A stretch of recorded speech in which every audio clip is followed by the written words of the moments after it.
Salve, salve, querido e querido ouvinte, sejam todos e todas muito bem-vindos e bem-vindas a mais um episódio do Estrangeiro, o podcast de política internacional do Brasil de Fato, essa nossa iniciativa aqui para debater, discutir, analisar e te informar, claro, dos principais acontecimentos do noticiário internacional, sempre com o nosso jeito, com o nosso olhar, uma visão popular do mundo. Eu sou Lucas Stanislau e tá aqui ele comigo, Rodrigo Chagas, que substitui o nosso querido Rodrigo Durão, que segue no Haiti com muitas informações, trazendo muitas análises e muitas notícias pra gente. E tá aqui Rodrigo Chagas pra fazer a substituição de Rodrigos com muito talento e muito carisma. Como vai, Rodrigo? Um prazer, Lucas, estar mais uma semana nessa bancada com a honrosa missão de substituir Rodrigo Durão, a quem mando um abraço. Cabe a mim a missão de apresentar nosso time de correspondentes internacionais que tocam a cobertura do Brasil de Fato.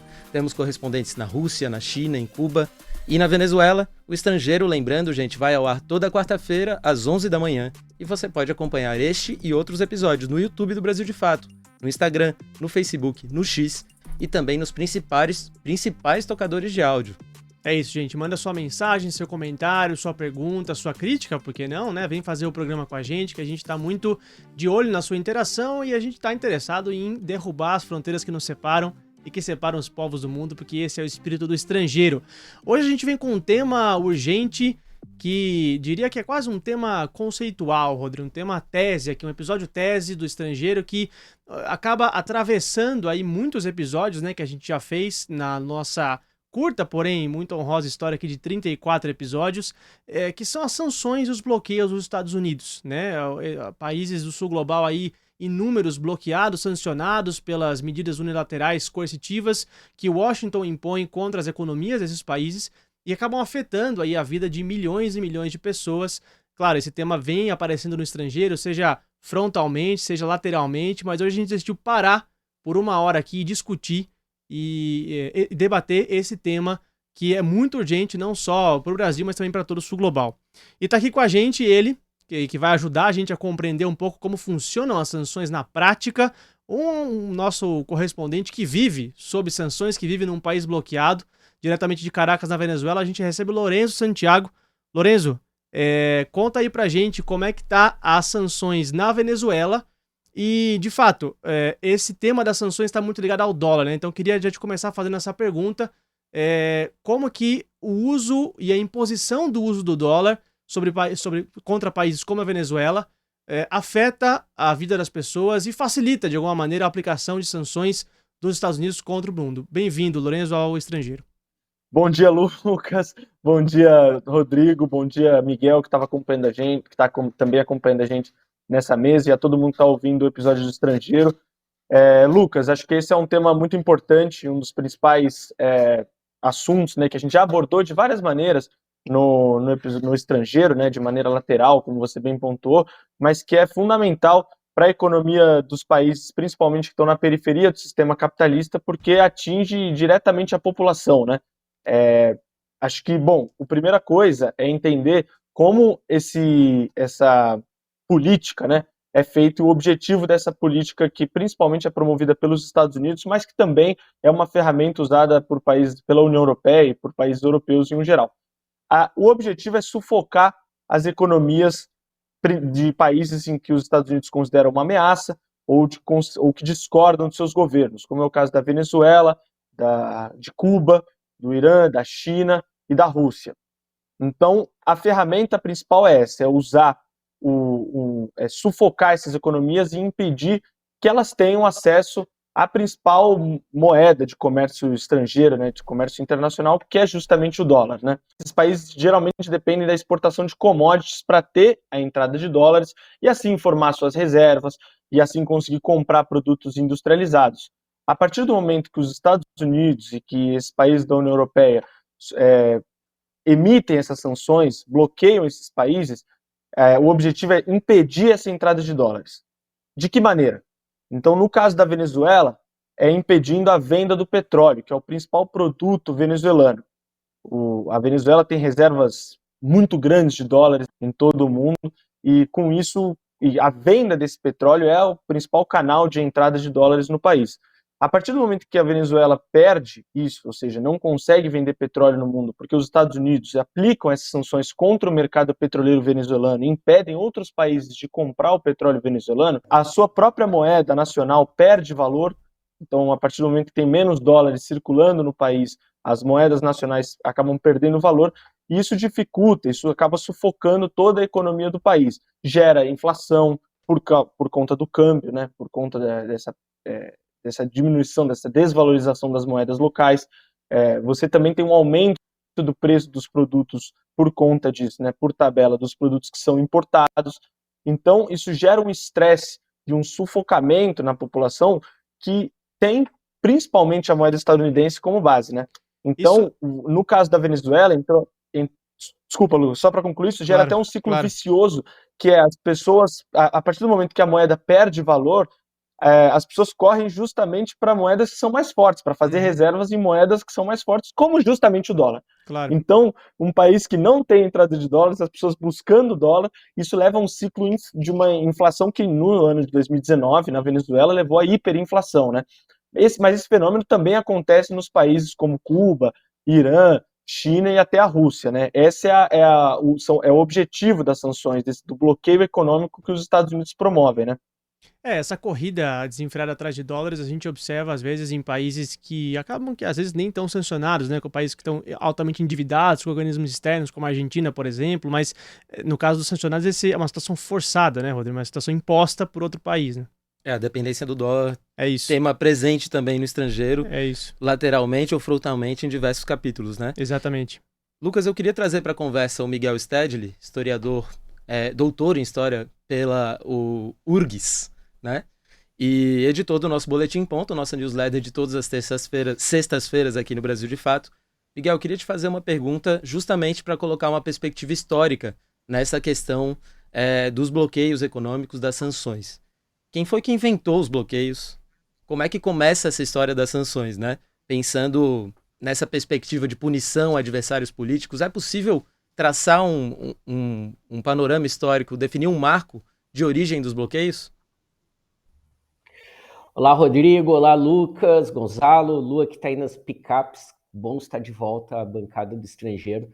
Olha, eu acho que, possivelmente, você me pegou no contrapé aqui, certamente, se a gente pensar em termos de história antiga, comércios gregos, fenícios, Império Romano, certamente nós vamos encontrar ali alguma passagem bíblica, né? Hermanoteu, que proibiu, etc.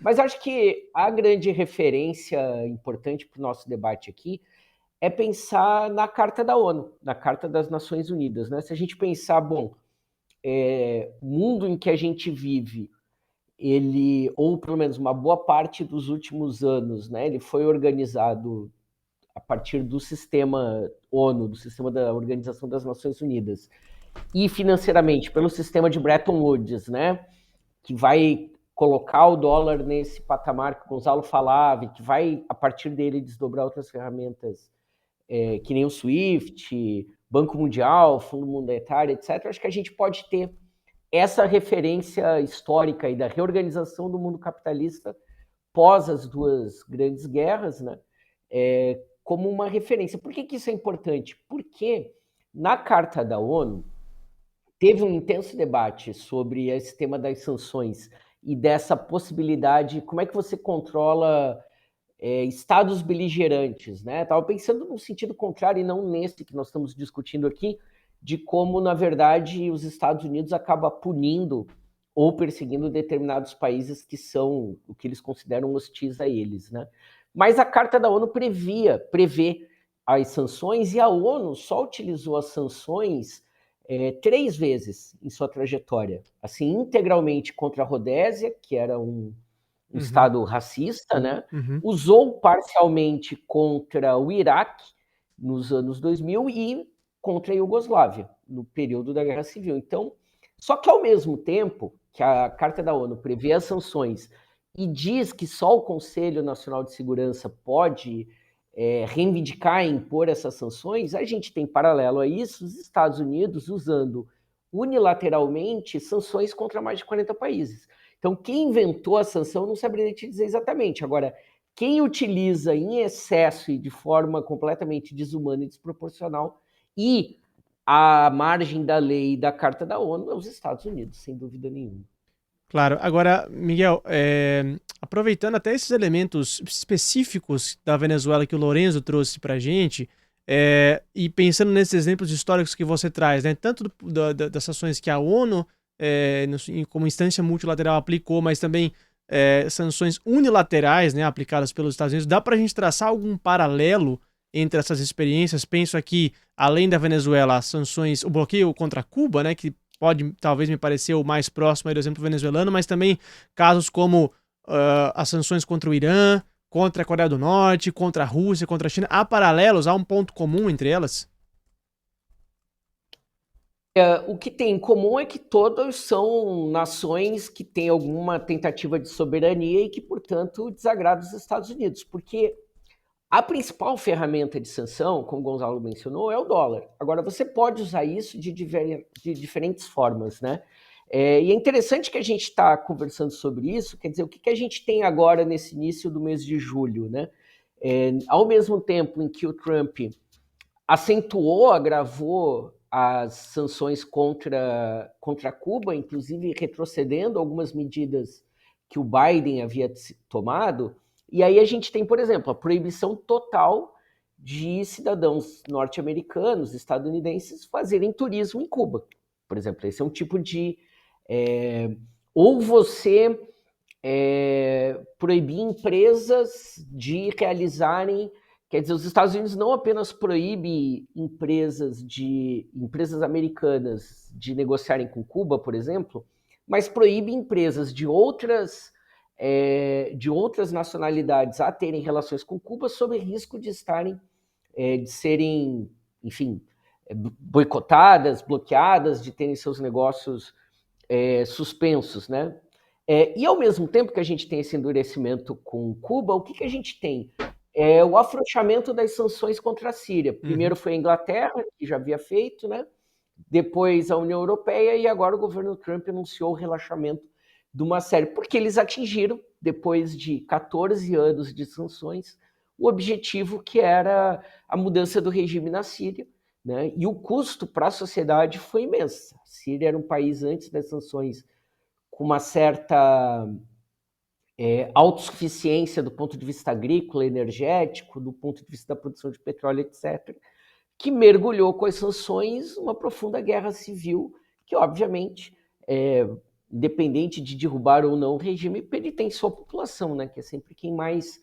Né? Então, por ali a gente vai percebendo que você tem muitos tipos de sanções, eles podem, claro que as mais fortes, como o Gonzalo explicou muito bem, é o tema do dólar, porque isso te submete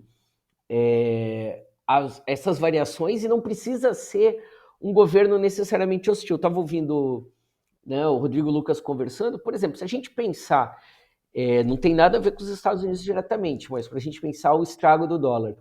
Quando o governo brasileiro sinaliza que vai indicar o Gabriel Galípolo para o Banco Central e que a Faria Lima demonstra algum tipo de suspeita ou dúvida, que hoje se mostra completamente infundado, né, porque o Galípolo é 100% jaquetinha engomada ali, Faria Lima, etc. Mas o que a Faria Lima faz? Ela retira os dólares do Brasil e provoca a mesma coisa que os Estados Unidos faz com outras nações. A gente tem o mercado financeiro atuando para pressionar o governo brasileiro. Você tem uma evasão de divisa, você tem uma desvalorização da moeda brasileira, você aumenta o preço dos alimentos por conta do câmbio. Quer dizer, vira uma guerra política feita desde de dentro pela burguesia financeira brasileira, né? Então, são outros mecanismos que a gente tem. Mas essas sanções podem ir desde a proibição, por exemplo, de acesso a medicamentos, como a Venezuela, a Coreia do Norte, Irã e Cuba passaram por conta dos Estados Unidos, por exemplo, em plena pandemia. Estava vendo o Miguel falando aqui, pensando, né, no protagonismo dos Estados Unidos ao impor sanções, pensando que não tem uma correlação direta sobre o presidente dos Estados Unidos ser republicano ou democrata, e trazendo o Lorenzo para a conversa, pensando no caso específico da Venezuela, né, aprofundando no caso da Venezuela, as primeiras grandes sanções nos remetem ao período de Obama no poder, né? Lá, mais de 10 anos atrás, eu queria te perguntar, te pedir um pouco desse panorama histórico, assim, qual era o contexto das primeiras sanções e depois, com a chegada do Trump, como foi esse recrudescimento? O que mudou nas primeiras sanções aplicadas? O que o Trump aprofundou até a gente chegar no momento atual da Venezuela, Lorenzo? Rodrigo, isso é muito importante. Eu só queria aproveitar a pergunta anterior e a resposta anterior do Miguel, porque realmente são muitos paralelos que a gente vê entre diferentes países, né? Como o Lucas bem pontuou, é fácil, por exemplo, enxergar o paralelo entre Venezuela e Cuba, né? As sanções contra Venezuela e Cuba, que tem um caráter, né, mais político-ideológico, né? Mas é interessante, por exemplo, estudando o caso do Irã, como, por exemplo, a nacionalização do petróleo foi o estopim para as sanções do Irã, assim como foi para a Venezuela também, né? Muito parecido, porque quando o Chávez assume em 99, promove a estatização total, né, da exploração de petróleo, naquele momento os Estados Unidos já tinham tentado, não com base nas sanções, mas outras ferramentas, né, até uma participação direta, né, já comprovada, isso daqui não tem nada de teoria da conspiração, mas uma participação direta da Embaixada dos Estados Unidos aqui em Caracas, na tentativa de um golpe contra o Chávez. E no Irã aconteceu a mesma coisa, né? Em 79, depois da Revolução Islâmica, quando o Irã nacionaliza o petróleo, com Jimmy Carter que começam as sanções que bloqueiam, né, a venda do petróleo iraniano. Então, você vai identificando as diferentes paralelos, né, mas entre as sanções, e que também é importante dizer, elas são uma ferramenta de pressão sofisticada, né? Porque ela se adapta à realidade de cada país, né? E justamente os então governos anteriores, né, Lourenço? Os governos anteriores eram muito afeitos aos Estados Unidos, né? Como o Rodrigo acabou de dizer, o imperialismo é uma política de consenso, bipartidária nos Estados Unidos, né? Então, tanto o governo da Quarta República venezuelana, do Carlos Andrés Pérez, quanto do Rafael Caldeira, quanto o regime do Shah Reza Pahlavi no Irã, eram muito amigos dos Estados Unidos, né? E respondiam aos interesses norte-americanos. E a partir do momento que um governo que de repente propõe uma política, nem precisa de confrontação, né, direta com os Estados Unidos, mas de soberania, autonomia, encontrou esse obstáculo de Washington, né? Exatamente. No Irã, em 75, os Estados Unidos é responsável por colocar, né, por dar um golpe de Estado e colocar um novo presidente. Então, realmente tem todo esse paralelo. Mas, respondendo a sua pergunta, Rodrigo, acho que na Venezuela isso se intensifica, como você disse, em 2015, né? A partir do momento em que o Obama coloca, né, e define a Venezuela como um inimigo estatal, né? Então é ali que o Obama começa essa pressão e praticamente institucionaliza os ataques contra a Venezuela, né? Já existiam sanções anteriores, eram sanções menores, por exemplo, a compra, a Embraer não podia vender peça de avião para a Conviasa aqui na Venezuela. Então eram sanções menores que não impactavam de maneira tão estrutural a economia. A partir do Obama, isso se intensifica. E aí, entrando um pouquinho na sua pergunta, qual que era o contexto da época? Já era um contexto de choque no preço do petróleo, então a Venezuela já tinha um aumento da inflação gradual naquele momento. O Obama define a Venezuela como um inimigo estatal, e quando o Trump assume, aí ele aperta realmente o cerco contra a Venezuela, fecha o cerco contra a Venezuela, e aí decide bloquear, como eu já tinha indicado, o principal produto venezuelano, que é o petróleo, né? Então impede de qualquer país de comprar o petróleo venezuelano, e aí intensifica esses ataques, né? E aí a Venezuela entra numa hiperinflação em 2019, e de 2017 até 2019, né? Em 2020 isso aumenta ainda mais. Mas os Estados Unidos, eles vão colocando também outras formas, né, de pressão. Então, não só contra o petróleo, mas também contra outros produtos. Então, a Venezuela também parou de poder vender ouro. Os Estados Unidos passam a sancionar pessoas também, funcionários públicos venezuelanos. Então, eles passam a não poder entrar nos Estados Unidos ou a viajar para países aliados dos Estados Unidos. E chegou até um ponto, Rodrigo, para você ver como as sanções elas vão se sofisticando e vão ganhando um caráter cada vez mais amplo, né, e atingindo de diferentes maneiras a Venezuela, até a questão cultural, né? Os Estados Unidos aplicou sanções contra times de beisebol da Venezuela. Então, que é o principal esporte do país, é o esporte em que as pessoas mais torcem. Então, o que acontece? Esses times, e é engraçado porque você entra na lista de sanções e está mencionado o nome do time, né? O time está bloqueado, né? Os 14 times da liga estavam bloqueados, não podiam contratar jogadores que jogaram na liga estadunidense. Então você afeta, né, essas sanções. Eu estou falando tudo isso porque você consegue afetar a cultura, né? A coisa, a sociedade de maneira direta, né? E a identificação que as pessoas têm, até com o esporte, com questões culturais, não só econômica, né? Esses bloqueios dos Estados Unidos, eles formam um grande quadro terraplana também, né? Eles geram muitas terraplanícies, né? Agora, recentemente, o time feminino de voleibol cubano teve os vistos negados para disputar uma partida em Porto Rico. Washington negou o visto dos vistos do time todo de voleibol feminino cubano. E aí, uma política completamente marcada no bloqueio, né? Nas sanções contra Cuba. É muito maluco, né? Chocante. Total, Lucas. E a gente acompanha não só no aspecto cultural, mas no dia a dia da população venezuelana, os duros impactos que a cobertura do Brasil de Fato sobre a Venezuela é muito pautada pelos impactos do bloqueio econômico, né? Eu queria trazer, inclusive, o Miguel de volta para a conversa, Miguel, para contar para a gente em que pese a Venezuela, Cuba, países da América Latina sofrerem muito com as sanções, a gente tem outros casos de países sancionados que conseguiram se virar muito bem em burlar a dependência do dólar, burlar as sanções dos Estados Unidos e vão muito bem, obrigado, ou posso estar enganado, né? Vou te ouvir, tu que és especialista, mas, por exemplo, o caso da Rússia e o caso da China, que são países sancionados pelos Estados Unidos, mas que têm a economia pulsante, pujante e seguem adiante apesar das sanções, né?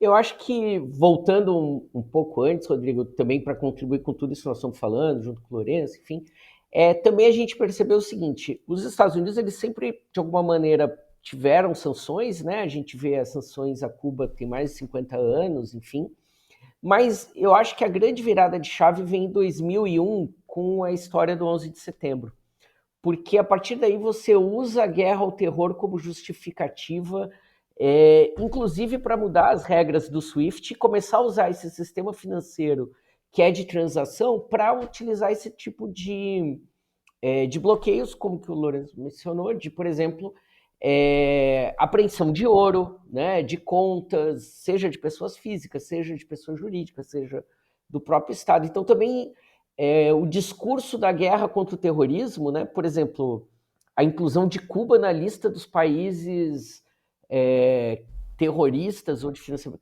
tem o menor sentido, né? Ao contrário. Cuba, por exemplo, teve um papel importante no processo dos diálogos de paz da Colômbia, todas as mesas de Havana, etc., né? Mas é parte desse processo e vai inviabilizar que, por exemplo, sei lá, um pesquisador, um cientista cubano tenha acesso a uma universidade que receba recursos americanos, por exemplo, enfim, né?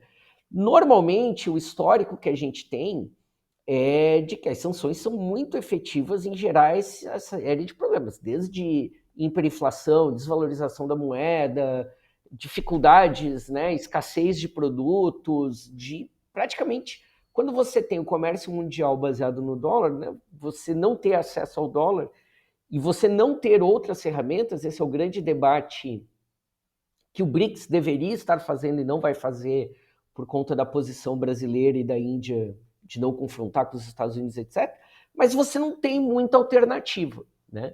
Supostamente os russos têm dito que eles não só não foram afetados pelas sanções, como o país tem tido uma série de crescimentos nos últimos anos, sucessivamente, etc. É possível porque, além de tudo, estão num esforço de guerra que, de alguma maneira, acaba estimulando a produção industrial, gerando emprego, né, uma outra condição, além do peso que a Rússia tem na sua região do ponto de vista energético, enfim. Agora, se os russos pudessem derrubar essas sanções, tenho absoluta certeza que eles derrubariam, né? A gente entra aí também em Coreia do Norte, né? Supostamente, oficialmente não estaria sendo tão prejudicada, etc. Eu acho muito provável. No caso da China, é uma sanção diferente, né? Você tem um período de restrição quase total, né? O mesmo bloqueio, digamos, que foi estabelecido a Cuba, e a gente tem um reestabelecimento das relações entre os Estados Unidos e a China no final dos anos 70, que muda esse cenário, que abre algumas possibilidades. Tem umas situações de hostilidade, de conflito, por conta de Taiwan, etc. Agora, e tem a guerra tarifária, que a gente viu que não deixa de ser uma forma de sanção também, né? Agora, é diferente, inclusive porque a China vai muito bem calçada em ser proprietária de milhares de títulos da dívida americana, né? Então, ela é uma que não se interessa, por exemplo, em ter uma desvalorização do dólar ou outro tipo de coisa, né? Então, no geral, é muito mais... É uma arma de destruição em massas também, sim, esse tipo de sanção. É muito improvável, ainda que seja possível que a Rússia diz, de que o país não seja tão atingido ou consiga reverter de outras maneiras, né? É uma situação sempre de estrangulamento, como a gente está falando desde o início do programa, né? Exato, e o caso chinês é muito específico, né, Miguel? Porque a normalização do país com o Ocidente se dá muito mais cedo do que vários outros países do outrora bloco comunista, né, como Cuba, Vietnã, etc., e própria Rússia, né? Justamente, diferente de Cuba, diferente da Venezuela, a China não está dependente somente de um setor exportador, né, de commodity. A China conseguiu diversificar muito mais, muito melhor a sua economia, né? Então, exatamente, tem um cenário diferente. Agora, Miguel, eu fico pensando, né, nos casos que você já trouxe aqui da Síria, né, que foi sancionada e teve seu governo recentemente derrubado, né, o governo do Bashar al-Assad, e também me veio à mente a experiência na Líbia, né, o governo do Gaddafi, que também foi extremamente, violentamente sancionado e teve ali o seu fim, né, colocado nas mãos por uma guerra civil em 2011, que até resultou na morte do Gaddafi, numa intervenção, inclusive, liderada pela OTAN. Só que outras experiências de sanções acabaram que não tiveram o mesmo resultado, né?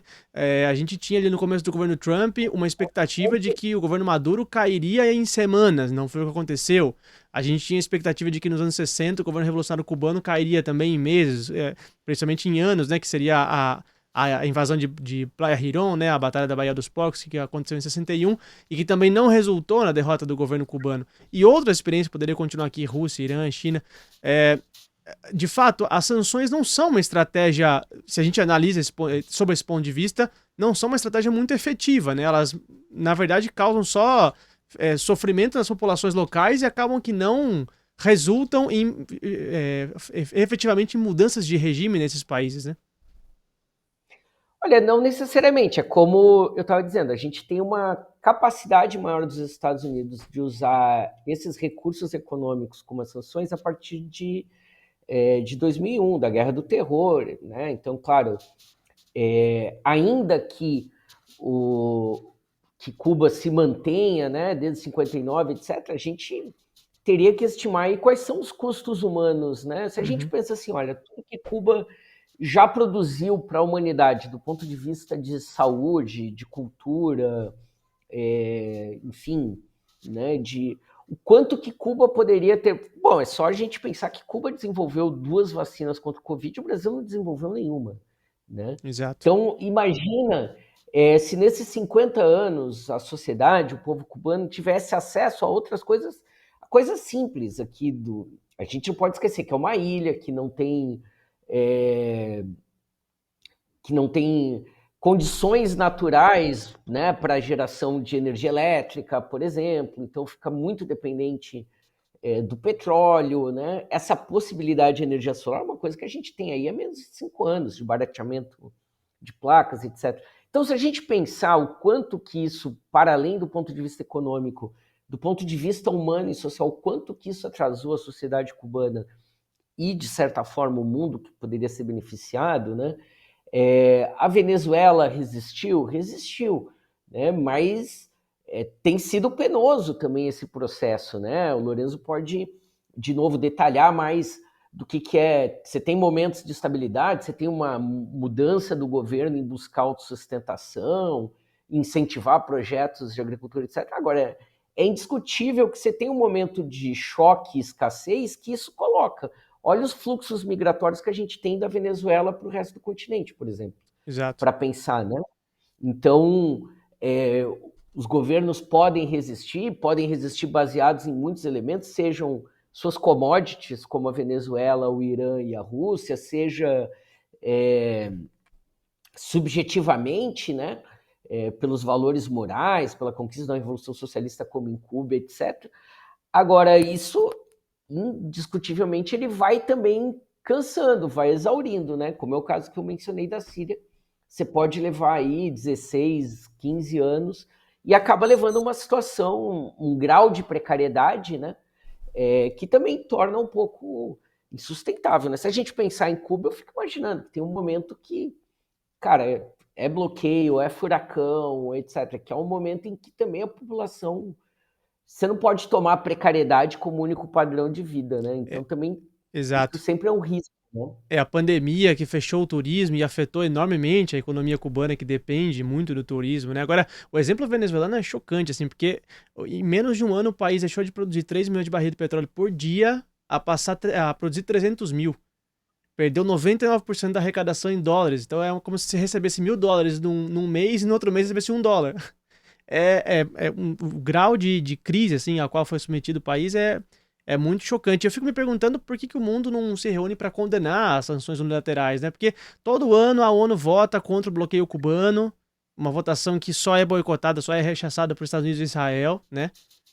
Para se acabar o bloqueio contra Cuba.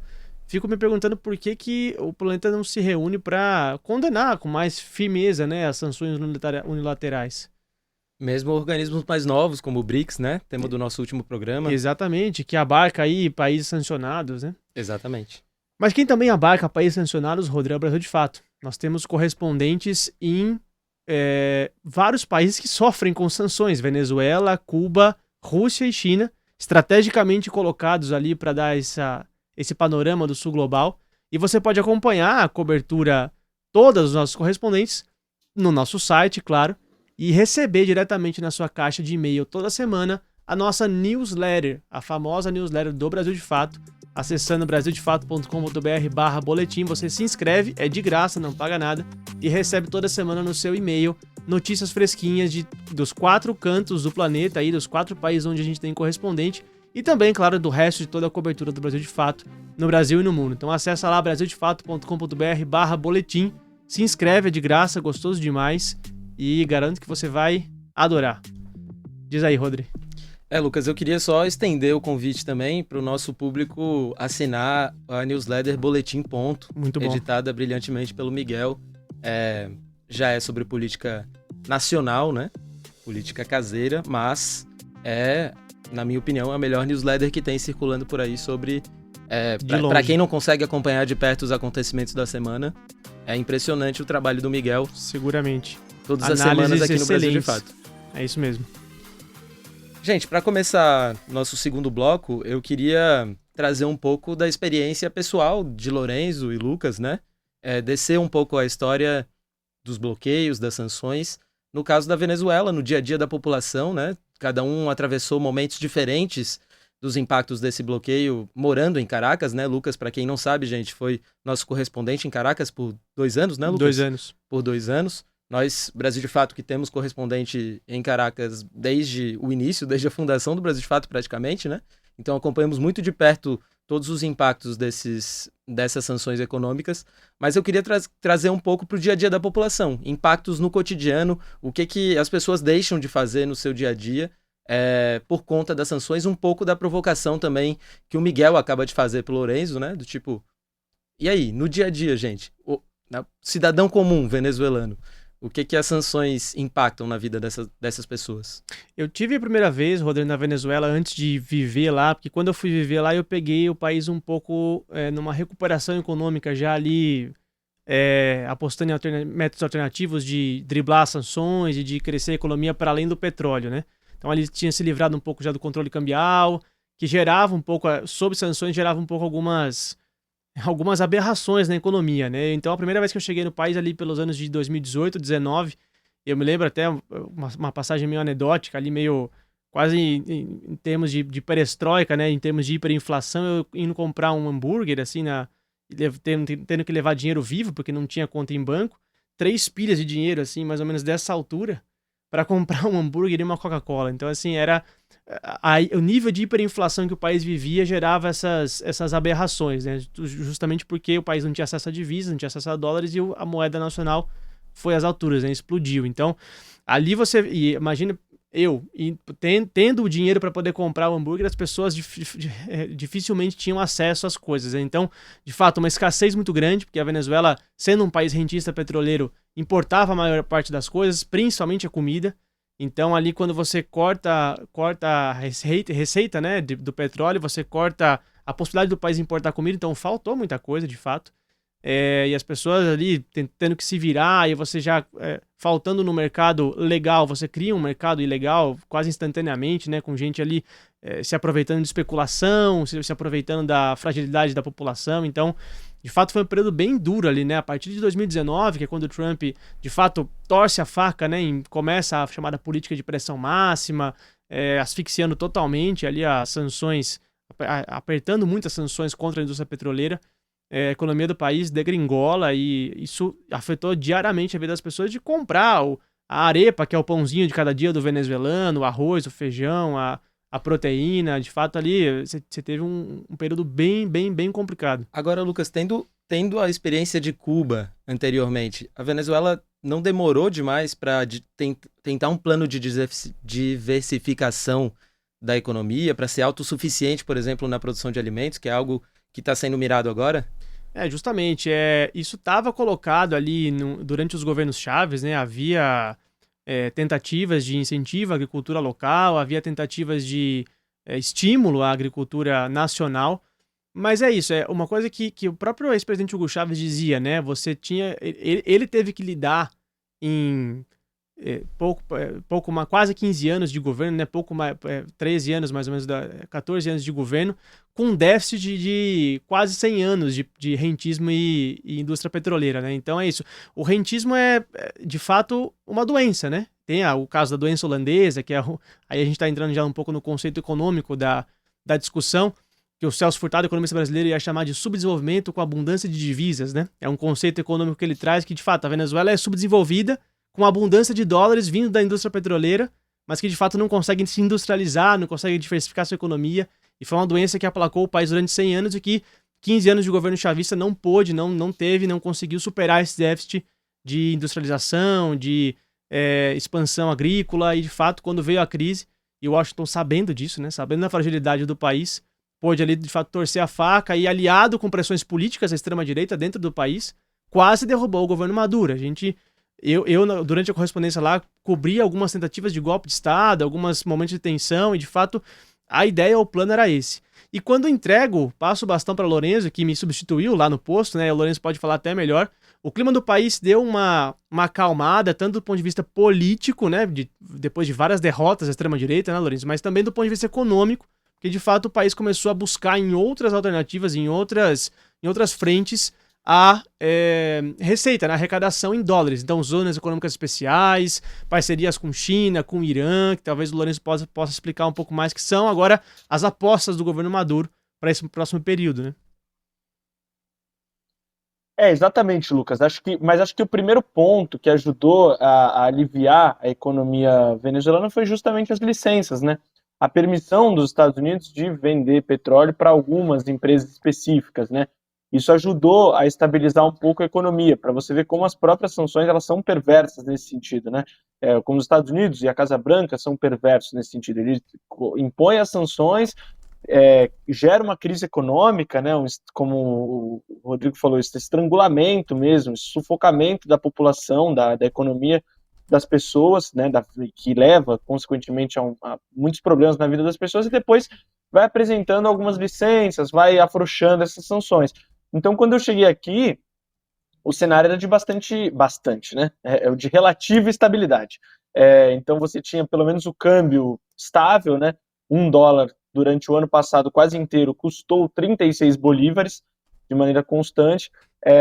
A inflação também era super baixa, você não sentia os efeitos da inflação no dia a dia, mas isso muda um pouco com o Trump. Desde o começo, desde janeiro, né, 20 de janeiro, quando o Trump assume, o cenário começa a mudar um pouco. Então, você já vê uma desvalorização cambial significativa, né, a ponto do bolívar, como eu disse, né, o dólar custava 36 bolívares, hoje já está em mais de 100 bolívares. E isso foi gradual. Dia a dia você via subindo 1 bolívar, Aí no dia seguinte não subia nada, depois subia 20 centavos de bolívar, e ia subindo dia a dia. E isso leva para as pessoas, né, a esse estresse, né? Então as pessoas ganham em bolívares aqui. Então você vê o seu salário perder valor dia a dia, né? E aí entra uma coisa de eu não posso sacar esses bolívares e ficar andando com eles, porque no começo do mês sacar todo o meu dinheiro, porque no final do mês esse dinheiro já vai valer menos, né? Então, existe toda uma conta que as famílias passam a ter que fazer, né? Então, quanto disso daqui eu vou comprar em dólar? Mas aí no mercado paralelo o dólar está custando muito acima. Eu espero esse dólar paralelo dar uma baixada ou pelo menos diminuir a diferença com o dólar oficial para tentar comprar dólar, ou pelo menos, né, alguma parte do meu salário em dólares. Então vai levando a todo esse estresse, né? Todo o comércio aqui na Venezuela tem a cotação do dólar no dia, né? Você abre de manhã, eles estão lá numa lozinha, você abre o mercado de manhã, já põe a cotação e apaga no final do dia, né? Para o dia seguinte colocar a nova cotação. Então vai gerando toda essa aflição, né? Esse estresse, essa preocupação no dia a dia, né? Da população, como o Lucas bem falou. Hoje não tem problema de escassez, né? A Venezuela conseguiu, de alguma maneira, criar, também como o Lucas falou, ferramentas, né? Que acho que esse é um outro ponto importante, né? As sanções, elas não só não conseguiram derrubar os governos, né? E só geraram caos social, mas como também muitos autores dizem que acaba sendo um tiro no pé dos próprios Estados Unidos, porque esses países foram recorrer a outras ferramentas e a tentar, por exemplo, sair do dólar, né? E fazer transações em moedas próprias, né? E a população também tem isso, de se adaptando, né? O governo também foi tentando se adaptar de forma, claro, tardia, né? Não tem como você prever que do dia para a noite os Estados Unidos vão impor sanções sobre a sua economia, né? Mas uma das questões principais é isso que o Rodrigo Chagas falou, né? Que é a produção, principalmente de alimentos, né? O governo venezuelano se orgulha hoje de produzir mais de 90% dos alimentos que são consumidos pelas famílias venezuelanas. Falta um pouco de transparência nesse dado, né? O governo não divulga exatamente que alimentos que produz, que alimentos que deixa de produzir, que alimentos são importados, mas fato é que você vê realmente um grande abastecimento, pelo menos em relação na questão alimentícia na Venezuela, né? Você não tem nos mercados hoje falta de produtos, e você vê vários produtos como milho, por exemplo, você até vê milho brasileiro, né, nas prateleiras aqui, mas você também vê milho venezuelano. É isso, então o governo se orgulha muito de ter aumentado isso, a produção local, e também criou outra ferramenta, que são os comitês locais de abastecimento e produção, né, os CLAP, que foram um instrumento importante, né, de ajuda importante do governo, né, são organizações autônomas, sociais, mas que são incorporadas ao governo com o tempo e que ajudam nessa distribuição, né? Eles centralizam a produção e conseguem redistribuir por bairros, quase como cestas básicas, né? Por bairros. Então foram se criando algumas ferramentas, algumas estratégias próprias para manter, né? De alguma forma, o bem-estar da população. Mas existe esse estresse diário, né? E você sente também na pele, né? Você sente diretamente nos serviços também, né? Quando eu cheguei aqui, o metrô, por exemplo, ele estava em uma condição boa. Ele tinha ar-condicionado, passava rápido.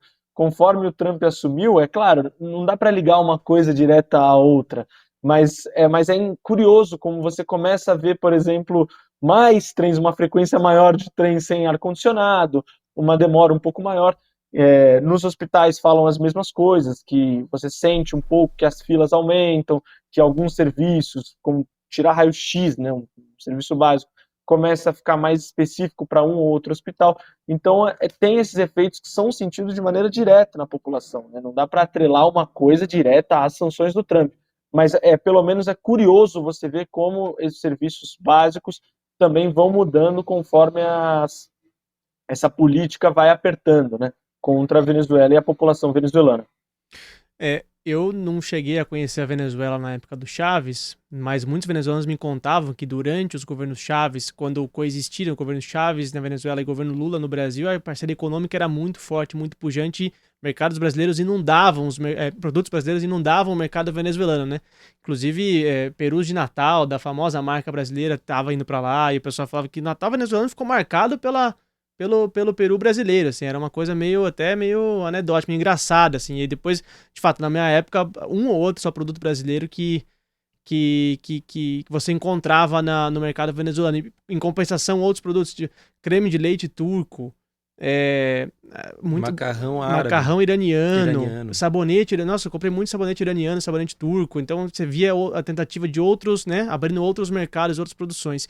E uma coisa muito interessante que eu acho que o Lourenço vai poder até comentar melhor, que é a Venezuela, quando passa pela crise, tinha um passivo muito grande de digitalização bancária.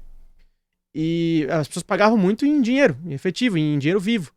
E durante a crise, a Venezuela teve que se digitalizar e correr com os mecanismos de pagamento tipo Pix, né, e transações digitais, porque, de fato, o país tinha um passivo muito grande nesse quesito bancário, né, de transações, e que hoje acho que já está resolvido, né? Você vê quase todos os estabelecimentos já passam maquininha de cartão ou recebem digitalmente, né, Lourenço? Isso facilitou muito a vida das pessoas também. Mas também se dolariza parcialmente, né? A economia funciona como uma economia bimonetária, né? Ela funciona com duas moedas, tanto o dólar quanto o bolívar. Mas, por exemplo, as primeiras vezes que eu tive lá durante a crise, só se pagava com dinheiro vivo. Tanto é que eu contei a história aqui das 3 pilhas de dinheiro por um hambúrguer. Que hoje, raramente, você não passaria um cartão ou não aceitaria, no mínimo, uma transação digital, até mesmo com criptomoedas. Muitos lugares funcionam dessa forma para poderem operar, porque, de fato, numa economia muito instável e o câmbio muito volátil, você não tem como ficar recebendo dinheiro vivo todo instante, né? Como é que tá isso hoje, Lourenço? Tem bastante dinheiro vivo na economia, a economia tá mais digital ainda do que estava nos últimos 2, 3 anos?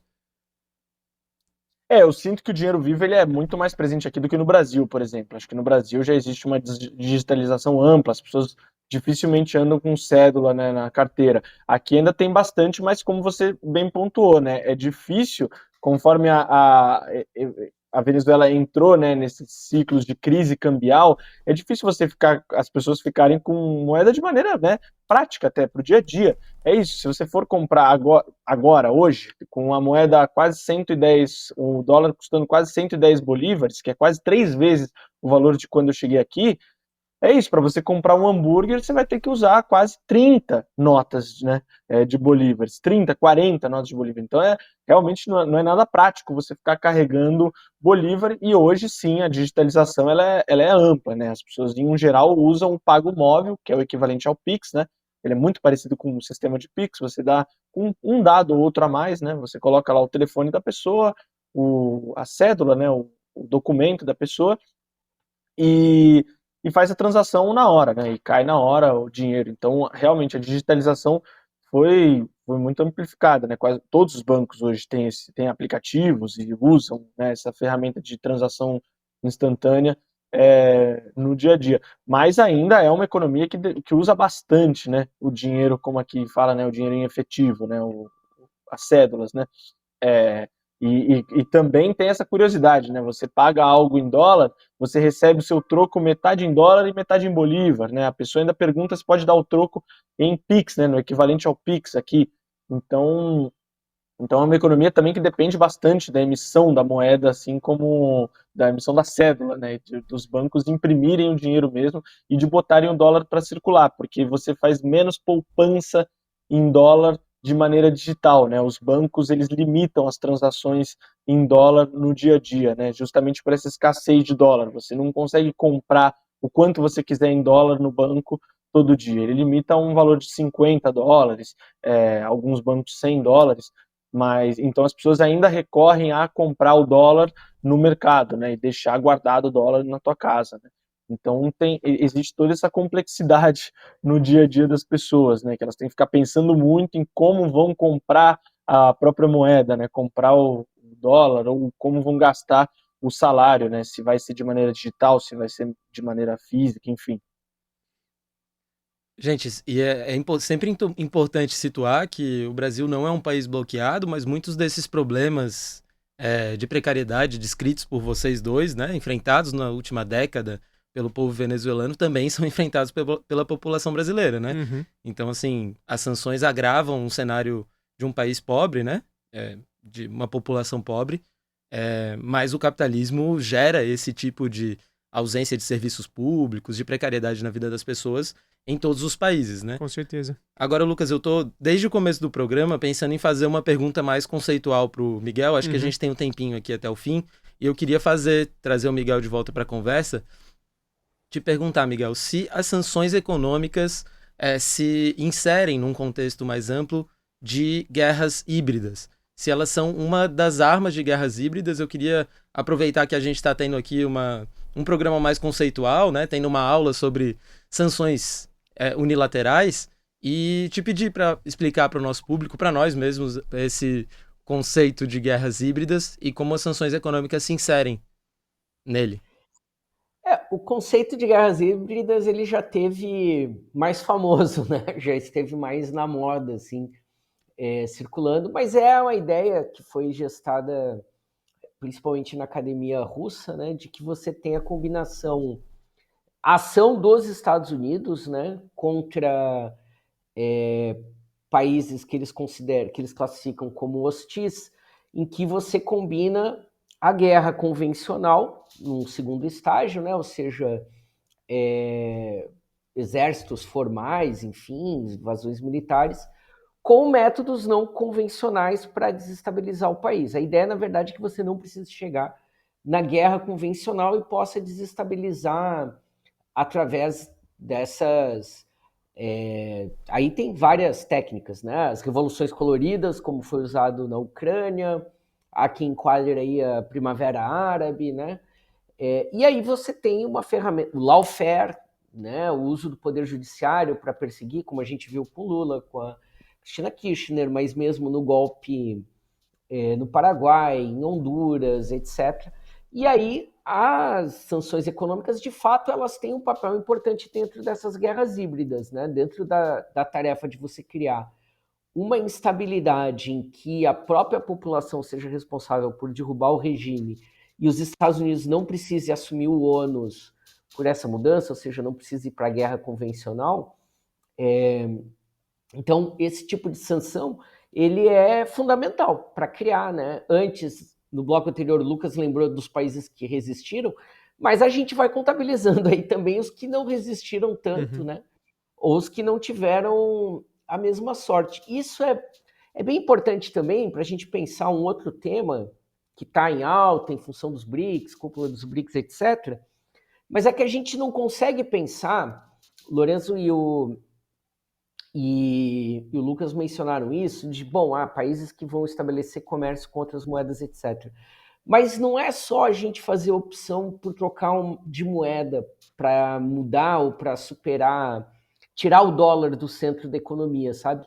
A gente também precisa fazer uma lição de casa doméstica, que é, por exemplo, muito da eficiência das sanções e dessas fugas que o dólar pode fazer e gerando esses efeitos inflacionários, etc., se deve pela falta de regulação dos mercados financeiros nacionais desde os anos 90. Quer dizer, você pode entrar com recurso internacional na Bovespa hoje de manhã e sair no fim da tarde para Hong Kong, para Xangai, para onde você queira, e não deixar nada nesse outro país, entendeu? Não pagar nada de imposto, de IOF, ou, ao contrário, você pode retirar um monte de riqueza do país na forma de dólares e mandar para um banco na Suíça, né? E também não ter nenhuma restrição, nenhum pagamento disso. Então, essas sanções também elas são eficientes, não só... E aí, por que o mundo não protesta contra os Estados Unidos, Lucas? É porque eles são a fábrica do dinheiro, né? Sim. Eles têm a impressora ali. Então, com essa hegemonia do dólar, quer dizer, a gente não tem como evitar que novas sanções ocorram, que novos processos de perseguição dos Estados Unidos aos países que eles considerem como hostis aconteçam, e mesmo países que não estejam necessariamente no grau de hostilidade, porque eu estava lembrando, Rodrigo, vocês são mais jovens, mas a minha juventude foi Plano Cruzado, governo Sarney, era isso aí, era a tabelinha do dólar, depois veio a URV com o Plano Real, né, e inflação super disparada. Na Argentina não é tão diferente disso, né? Então, de alguma forma, independente das sanções ou da posição que o país coloca, essa relação de dependência que a gente fica acaba sendo sempre agravada, essa fragilidade, por conta dessa hegemonia do dólar, e aí, obviamente, né, vira instrumento para sanção, vira para guerra híbrida, ou só para um controle dócil e domesticado, como a gente tem em alguns países da América do Sul. Agora, só um plá, assim, sobre a política nacional, né? O Miguel citou aí a entrada e saída facilmente aí dos dólares da Bovespa para Xangai, para Chicago. Eu estava conversando com um amigo economista, a gente devia estar discutindo o controle de capitais e estamos aí tendo que brigar pelo IOF, que é para ajustar o arcabouço, né? Então, assim, poxa vida, gente. Eu pensei a mesma coisa, a hora que ele mencionou o IOF. É isso. Mas sabe uma coisa que a gente pode discutir livremente e com muito gosto agora, E Rodrigo? com muita rivalidade. E com muita rivalidade saudável, o nosso querido quadro Terra Plana. Então vamos soltar a vinheta. We don't need no education.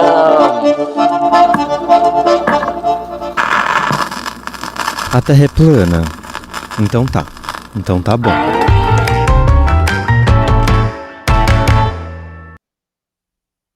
Muito bem, chegamos aqui para o segundo bloco, a gincana saudável, amistosa do Terra Plana. E para você que chegou a primeira vez aqui e não entende o funcionamento, é muito simples. Cada um de nós vai trazer a notícia mais bizarra, mais absurda, mais terraplanista que saiu na semana. E quem decide quem merece o troféu, porque isso é uma competição, é o nosso querido convidado, Miguel Stedley. Então já vou chamar o Lorenzo, direto de Caracas. Lorenzo, nosso Caracas Boy, o que você traz pra gente? Bom, Lucas, essa semana eu trouxe a notícia de que Taiwan começou novos exercícios militares para tentar, ou para simular, né, um bloqueio a uma invasão chinesa, que eles chamaram de invasão chinesa.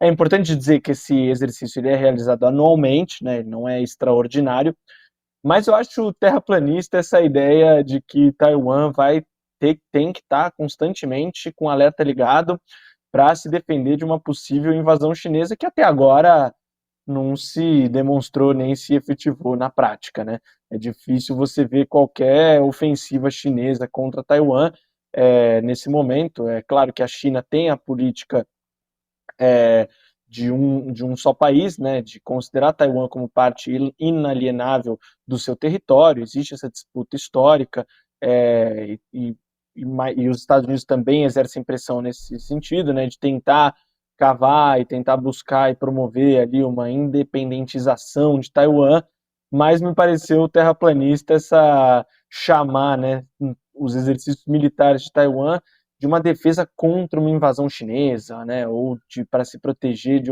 simular um bloqueio contra a invasão chinesa, até porque, né, nem está definido, isso para os chineses está muito claro de que Taiwan é parte da China, né, então não faria invasão em um território que já é parte do seu próprio país, né. Então, para mim, o Terra Plana dessa semana vai mais para o título desses exercícios do que para os exercícios em si. Falando em guerras híbridas, né? Tem que mencionar Taiwan. O bingo das guerras híbridas tem que mencionar Taiwan. Não tem como deixar de fora. Totalmente. O que você trouxe pra gente, Rodri? Cara, eu tô até um pouco constrangido porque o meu é bem besterol, assim, Lucas. Vamos nessa. Eu vou entrar no buraco dos cachorros do Milei. Ah, não. A história que começa lá na eleição, que ele tinha o cachorro Conan, os clonados, que tinha né? morrido, mas ao mesmo tempo o cachorro Conan apareceu, gente. Só que ele não gosta do Milei, visivelmente não tá afim de ficar perto do Milei, né? Como vocês podem ver ali, não rola uma intimidade muito grande. Ninguém sabia se o Conan estava vivo ou estava morto, porque o próprio Milei deixava isso numa lacuna. O Conan, que foi clonado e deu origem a outros 4 cachorros, que são os chamados filhos de 4 patas do Milei, e que moram na residência presidencial em canis individuais, os filhos de 4 patas que se chamam Murray, Milton, Robert e Lucas, em homenagem aos economistas liberais estadunidenses. Peraí, um cachorro do Milei chama Lucas? Robert Lucas, né? Putz, eu vou ter que ir pro cartório depois desse episódio, gente. Pois é. Não vai estar dando pra continuar. Apareceu o Conan. E aí tá todo mundo se perguntando se é o mesmo Conan, que não aparece desde 2017, se é um Conan clonado. É o quinto clone. O quinto clone. O que fica claro é que ele não gosta do Milei, como vocês puderam ver ali. Não se sente muito à vontade ao lado do dono. Cara, nem os cachorros. Os cachorros têm uma sensibilidade elevada, né? A gente sabe que não curtem energias ruins. Muita florada. Muito bom, muito bom. É o quinto clone, quinto Conan. Muito que bem, eu fico na América Latina também, na América do Sul, e vou pra Colômbia, onde o nosso ex-presidente colombiano Iván Duque, depois de deixar um legado aí de muita violência e truculência ao tratar com muita repressão os protestos estudantis e protestos de trabalhadores, sindicais, reprimir greves gerais e fazer de tudo aí para romper e rasgar os acordos de paz com as antigas Farc, né, com operações militares contra os militantes desmobilizados da antiga guerrilha. Agora, depois de ter deixado esse legado maravilhoso na presidência colombiana, tá atacando de DJ. É isso mesmo, gente. O DJ Duque, e aí com Q mudo, tá? DJ Duque, tá aí atacando e animando as festinhas e as noites colombianas em todo o país. Eu queria aqui ter trazido junto com as imagens que a gente tá vendo aí do DJ Duque atacando nas noites colombianas, ter trazido o contato dele, pra se quiser, né, contratar pra alguma festa, algum evento. Podia ter chamado ele pra tocar, animar aqui o final do nosso programa. Pra tocar, mas aqui a nossa DJ Lua Gattinone tá muito mais craque, né? Dá um banho em Iván Duque. Então é isso, gente, deixa aí com vocês. Olha as fantasias. As imagens do DJ do Iván Duque, que depois de ter deixado um legado aí que muito orgulha a direita latino-americana na Colômbia, tá atacando as noites colombianas. A parada tá dura. E com essa eu passo a bola aqui pro nosso querido convidado Miguel Stedler, a quem eu agradeço muito, Miguel, pela participação. A casa é sua, volte sempre. E o seu voto, por favor. Bem, senhores, tem um problema, né, Lucas, que eu sou marmelada, né? Meteu o Milei, já ganhou meu coração, me pega muito. Aí me vem com cachorro com esses nomes... Eu fico muito no Milei, eu sou obrigado a votar, o homem ele não para, né? Então, é uma máquina. Meu voto é uma máquina, vai para a bancada, pro seu canil ali. Nessa semana eu vou de Milei, como sempre, aliás, né? Que é o meu voto tradicional. E já agradecendo de novo por estar de volta, por poder estar na bancada e esperando poder nos encontrarmos novamente em um próximo estrangeiro aí, para a gente continuar debatendo esse mundo de pernas pro ar aí, em que vivemos. Maravilhoso. Rodrigo Chagas levou mais uma, é isso? Em nome dos Rodrigos aqui, é a virada, é isso mesmo, Lucas? É isso mesmo, vejam só, o ponto de Rodrigo Chagas que vai para o time de Rodrigo Durão, ultrapassa agora e assume 14 pontos e assume a liderança aqui do quadro Terra Plana. Te dedico, Durão. E os correspondentes seguem aí lutando aí pra sair, pelo menos de passar de 2 dígitos, né? Lourenço Santiago, o que você tem a dizer sobre isso, camarada? Andam muito sérios os correspondentes. É verdade. Não, o que acontece é que eu já tentei de tudo, né, Lucas? Eu já tentei fazer campanha prévia, não deu certo. Agora jornais argentinos. Adotar um...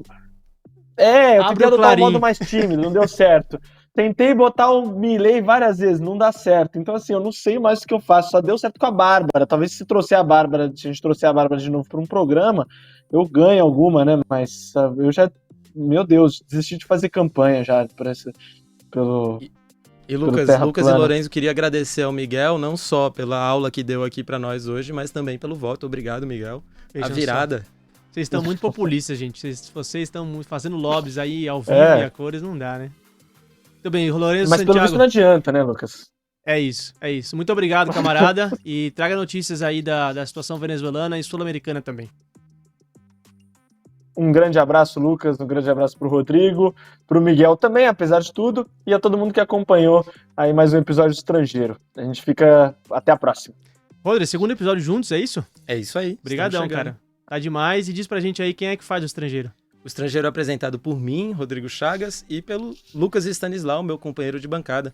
A direção e produção é da Letícia Holanda, a edição e sonorização da Lua Gattinone, e na operação de switcher, Guilherme Kobayashi e Otávio Gabriel. A identidade visual é do Rafael Canoba, e no Brasil de Fato, a coordenação de áudio e vídeo é da Monize Ravena, a coordenação de redes sociais da Rafaela Cury, e a direção executiva da Nina Fidelis. Querido ouvinte, muitíssimo obrigado e até quarta-feira que vem.